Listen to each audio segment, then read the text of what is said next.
Over the last year or so, if there's been one thing that's reigned true in the gaming industry, it's that AAA games have not been delivering.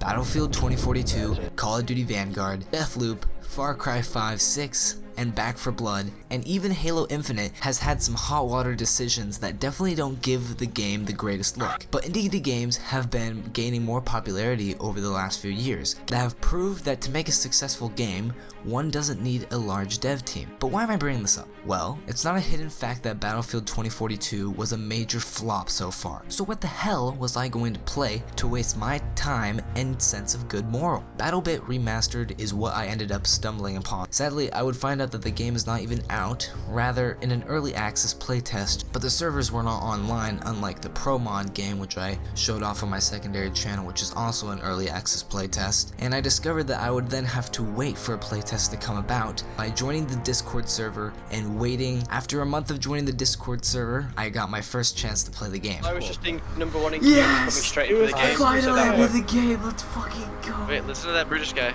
Fuck yeah, I'm in the game.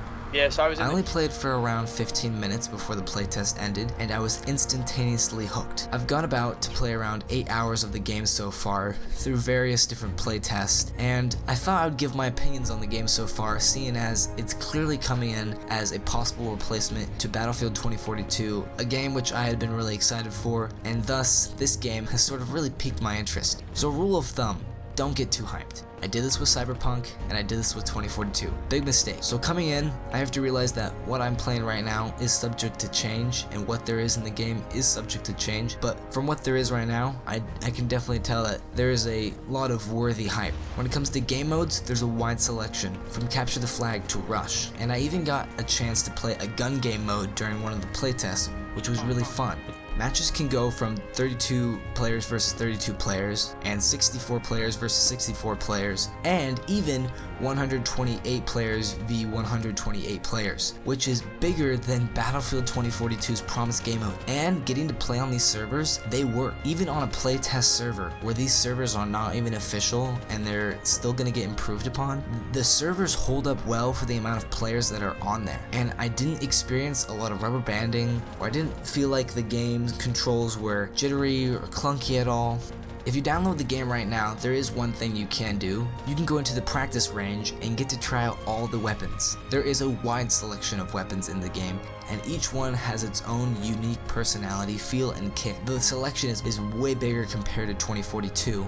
Healing and reviving are implemented really well in my opinion. I have enjoyed so much time being a medic and running around and healing people, reviving them, and then giving them health. The dragging feature is chef's kiss. I really enjoy dragging my teammates before getting to heal them, and there's a lot of high intense stress that comes to that, which makes the game really enjoyable. There's a lot of maps to choose from as of right now, even though it's in playtest, and almost every single map has a nighttime version, which forces the players to use their night vision or their flashlights and add-ons for their weapons, which I think is really cool, because then you're not just adding on night vision or flashlights to your weapons for absolutely no purpose, but those items do hold purpose within these nighttime maps, and it really changes up the dynamic of how combat is fought within those maps. I really like that.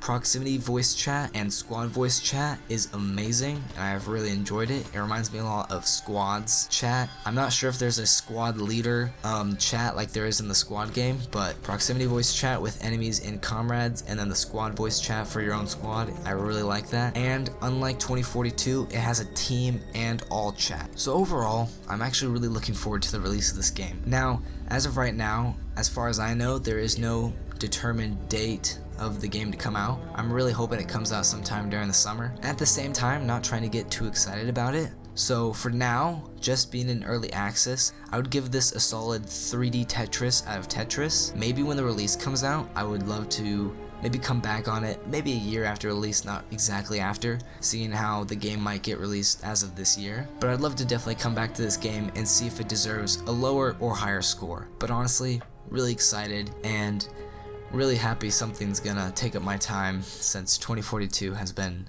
a big disappointment for me.